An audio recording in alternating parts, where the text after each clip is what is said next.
नमस्कार। आप सभी को इस चैनल में हार्दिक स्वागत करती हूँ।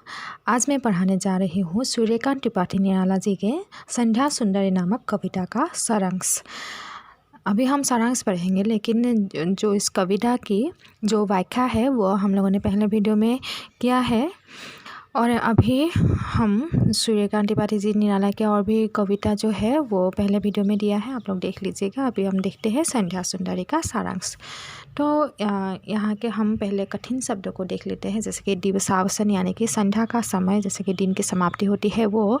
और फिर लिखा है कि तिमिरांचल यानी कि अंधेरा का आंचल, अंधेरा का समय। और फिर लिखा है कि अंबर पथ यानी कि आकाश मार्ग। फिर लिखा है कि अमल यानी कि स्वच्छ, उत्ताल यानी कि ऊंचा, और अंक यानी कि गोठ। तो यहाँ संध्या सुंदरी जो है प्रस्तुत कविता में प्रकृति ने सौंदर्य को दर्शाया है, और यहाँ कवि ने सुंदर संध्या का मानवीकरण किया है। और कवि ने संध्या के समय को एक युवती के साथ तुलना किया है, और वो जो युवती है वो बहुत ही सुंदर है। और यहाँ पे कवि ने लिखा है कि दिवसावसन का समय मेघामय आसमान से उतर रही है, वो संध्या सुंदरी पड़ी सी धीरे धीरे। तो संध्या समय जो है वो एक बहुत ही युवती के से तुलना किया गया है, और ऐसा लगता है कि वो आसमान से उतरती हुई एक परी जैसी, अस्त जैसे ही दिन की समाप्ति होती है तो वो उस समय आती है, और संध्या के समय में अपनी नरम पाँव जो होती है वो आगे बढ़ाती है, और यानी वो धीरे धीरे धरती पर समा जाती है। तिमिरांचल में संचलाहट का नहीं कहीं आभास, मधुर मधुर है दोनों का आधार, किंतु जरा गंभीर नहीं है उसमें हास और विलास। हंसता है तो केवल एक तारा गूंथा हुआ, उसे ढूंढाले काले बाले से हृदय राज के राने का वो कहता है अभिषेक, असलता की सी लता। फिर कवि ने कहा है, उसने देखा है ऐसा लगता है कि उसके अंधेरा का आंचल जो है वो पहन लिया है, और अपने उसने दोनों होठों को अर्थात धरती और आसमां मधुर है, दोनों होठों के मिलने से उसकी शोभा जो है वो बहुत ही तेज़ी से बढ़ने लगता है, और वो बहुत ही गंभीर है, और उसके हाव भाव जो है उसमें कोई भी हलचल दिखाई नहीं देता है। जब वो हंसती है तो ऐसा लगता है कि मानो उसकी हंसी में संपूर्ण संसार जो है वो डूब चुका है, और उसने अपने धुंधलाले यानी कि काले बादल जैसे बालों को गूंथ लिया है, काले बादल को गूंथ लिया है, और ऐसी उस गांठ में ध्रुव तारा को उसने अपने बालों में सजा लिया है। ऐसी परी को हर कोई अपने हृदय में धारण कर लेना चाहता है, और उसका अभिषेक करते हुए अलसाई हुई लता भी तेज़ी से अपने को संभाल लेती है, और संध्या जो है वो अपनी सखी नीरवता को साथ लेती हुई उतरती है। लेकिन यहाँ पे लिखा है कि किंतु कोमलता के वो कली सखी नीरवता के कंधे पर डाले बा चाह से अंबर पर चली, तो वो अपनी सखी नीरवता को साथ लिए चलती है। और फिर कवि ने लिखा है कि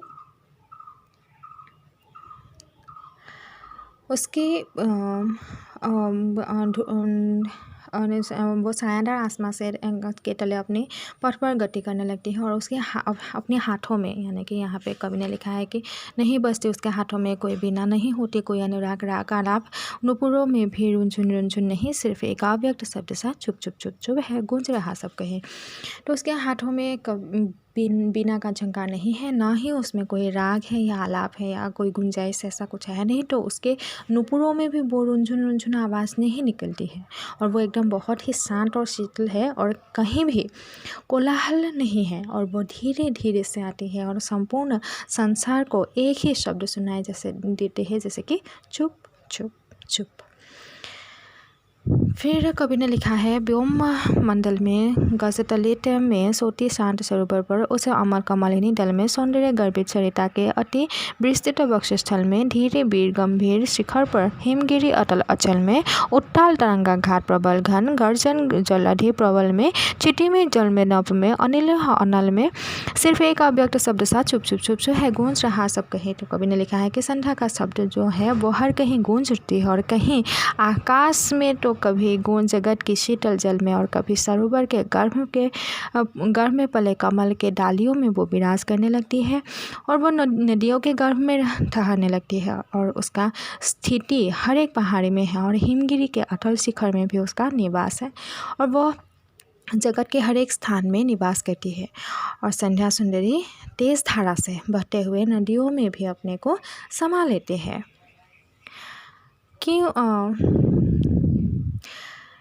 और क्या है, कुछ नहीं, मदिरा की वो नदी बहती आती, थके हुए जीवों को वो सस्नेह प्याला एक पिलाती।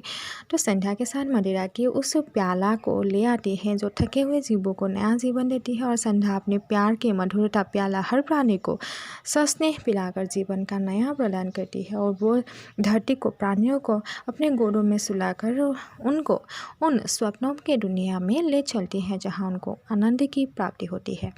सुलाती है अंत पर अपने, दिखलाती फिर विस्मृति हुए एक अगणित मीठे सपने, और डराते के निश्चलता में हो जाती है वो लीन। कवि का वो बढ़ जाता अनुराग, विरहानुकूल कमनीय कंठ से आप निकल पड़ता है एक बेरा।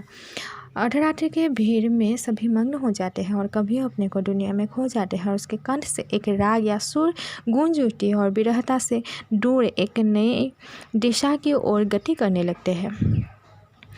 और यहाँ कवि ने जो भी है सौंदर्यता को वर्णन किया है, जो शाम का वक्त है उसी सौंदर्यता को यहाँ उन्होंने प्रस्तुत किया है, नारी के जैसे प्रस्तुत किया है, जो कैसे आती है, बहुत ही शांत रूप से आती है, धीमी गति से आती है। तो यहाँ तक ये हमारी यही है। आप लोगों को अच्छा लगे तो आप कमेंट जरूर कीजिएगा। धन्यवाद।